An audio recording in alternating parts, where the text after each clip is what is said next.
शांतिपुर नाम का गांव था। वहां के लोग काफी शांति प्रिय और खुश मिजाज थे। उसी गांव में एक रात दिनेश और राजेश नाम के दो दोस्त बाहर से आ रहे होते हैं और रात हो जाती है। अरे राजेश भाई, थोड़ा जल्दी जल्दी चलो। आप तो नई दुल्हन की तरह आराम आराम से चल रहे हो। रात हो गई है और आगे सुनसान रास्ता है। अरे दिनेश, अब मैं तुम्हारी तरह माल तो खाता नहीं, आराम आराम से ही चल पाऊंगा। तुम्हें लगता है भाभी से मिलने की जल्दी हो रही है? ऐसा कहकर दोनों हंसते हुए आगे बढ़ जाते हैं। तभी उन्हें किसी की आवाज सुनाई देती है। दिनेश, तुमने किसी की आवाज सुनी? ऐसा लगा कि जैसे कोई हमें आवाज दे रहा है। हाँ राजेश भाई, सुनी तो मैंने भी, लेकिन इतनी रात को हमें कौन आवाज देगा, वो भी इतनी सुनसान रास्ते में। तभी उन्हें फिर से वही आवाज सुनाई देती है। इस बार वो उन दोनों का नाम ले रही होती है। राजेश, ओ दिनेश। दिनेश भाई, मैं तो कहता हूँ भाग लो यहाँ से।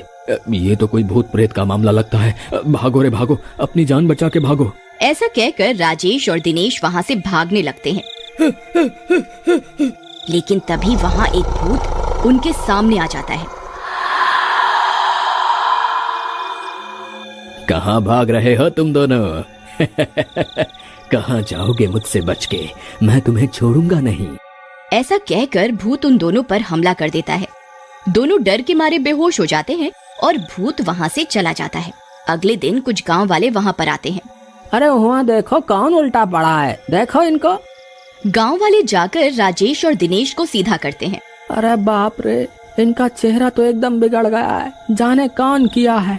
तब तक राजेश और दिनेश को होश आ जाता है और वो दोनों अपना चेहरा देखकर डर जाते हैं।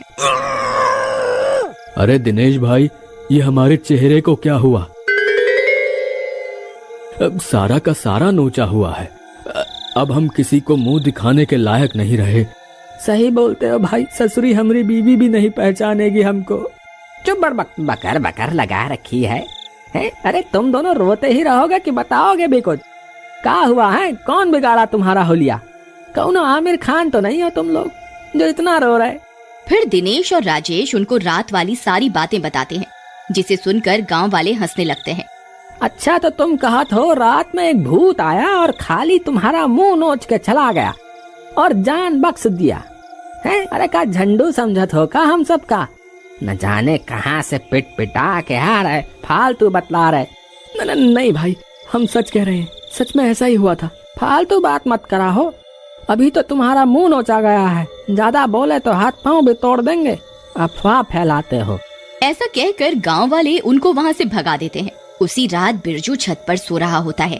तभी वो भूत उसकी खाट के सामने आकर खड़ा हो जाता है और उसे जोर से लात मारता है। कौन है? किसने मुझे लात मारी? किसकी मौत आई है?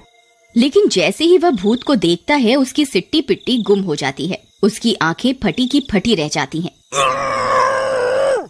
मेरी मौत आई है। मैंने लात मारी है, आजा लड़ते हैं। बिरजू भूत के पैरों में गिर जाता है और माफी मांगता है, लेकिन भूत उसे भी मुंह नोच कर बेहोश कर चला जाता है।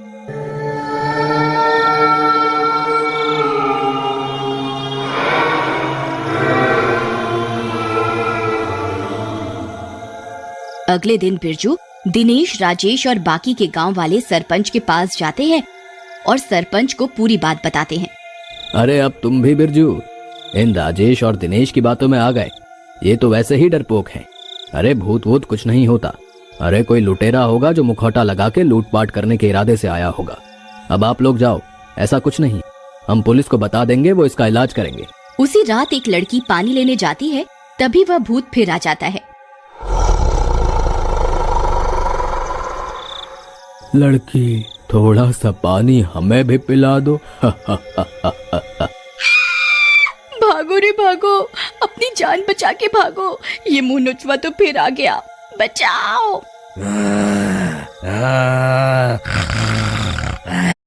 लेकिन इससे पहले कि लड़की वहाँ से भाग पाती, भूत उसको पकड़ लेता है और मार डालता है। अगली सुबह गांव वालों को उस लड़की की लाश मिलती है। अरे गांव वालों, ये दुष्ट तो अब जान भी लेने लगा है।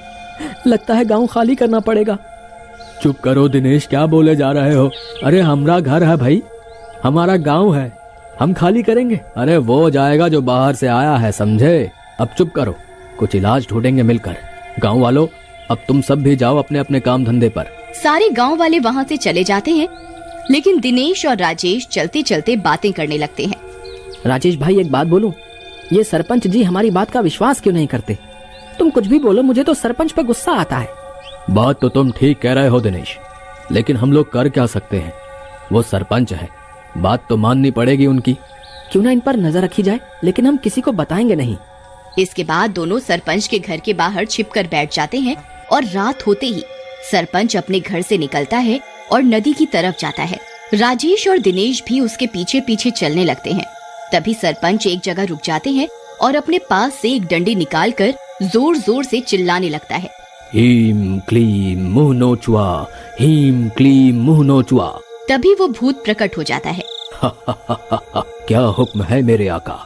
बस मेरे गुलाम, जाओ और इस गांव में अपने नाम की दहशत और फैला दो, ताकि ये गांव खाली हो जाए और मैं ये सारी जमीनें बेचकर अमीर हो जाऊं। इसके बाद भूत वहां से चला जाता है और सरपंच भी अपने घर को चल पड़ता है। अरे भाई, तो ये मामला है, ये लोग हम सबकी जमीनें लेना चाहते हैं। इस सरपंच को मैं जिंदा नहीं छोड़ूंगा। अरे राजेश, गुस्सा करके कोई फायदा नहीं है। इस सरपंच के बच्चे को तो हम जब चाहे निपटा देंगे। हमारा असली मुकाबला तो उस भूत से है। हाँ दिनेश भाई, बात तो आप सही कह रहे हो। चलो पहले इस भूत का हिसाब कर लेते हैं, इस सरपंच को बाद में हम देख लेंगे। मेरे जान पहचान के एक साधु बाबा हैं, क्यों ना उनकी मदद ली जाए। चलो उनके ही पास चलते हैं। उसके बाद राजेश और दिनेश साधु के पास पहुंचते हैं। अरे राजेश बेटा, तुम इतनी रात को, क्या बात है?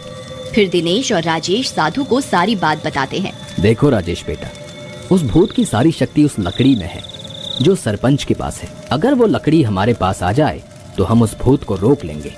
लेकिन बाबा, वो दुष्ट सरपंच हमें वो लकड़ी क्यों देगा?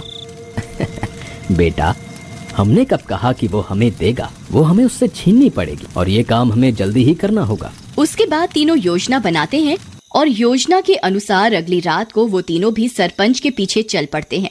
सरपंच नदी के किनारे पहुंचकर लकड़ी निकालकर फिर से भूत को बुलाता है और उसे फिर से गांव में दहशत फैलाने के लिए भेज देता है। लेकिन वो जैसे ही अपने घर जाने के लिए मुड़ता है, दिनेश उसे जोर से लात मारता है। सरपंच नीचे गिर जाता है और उसके हाथ से लकड़ी दूर गिर जाती है।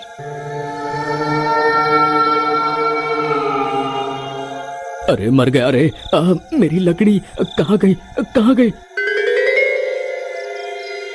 उधर राजेश जल्दी से लकड़ी उठा लेता है। सरपंच जी, वो लकड़ी मेरे पास है। अब तो हम आपको नहीं छोड़ेंगे और साथ ही आपके इस मुंह नोचुआ भूत को। तभी वो भूत वहां आ जाता है और दिनेश को पकड़ लेता है। बचाओ भूत बाबा, बचाओ बाबा, भूत ने मुझे पकड़ लिया, बचाओ। ये पाखंडी साधु बचाएगा इस मुंह नोचुआ से। मरोगे, तुम तीनों मरोगे। इधर साधु राजेश से लकड़ी ले लेते हैं। ए भूत, इस सरपंच को पकड़ ले। अरे बचाओ, इस मुंह नोचुआ भूत से बचाओ। अरे ये मुझे मार डालेगा। अरे बचाओ, अरे बाबा जी बचा लो।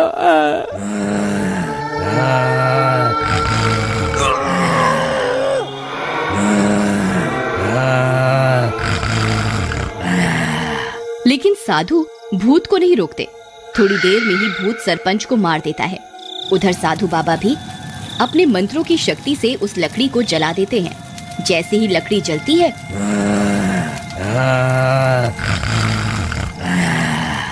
भूत भी जलकर गायब हो जाता है।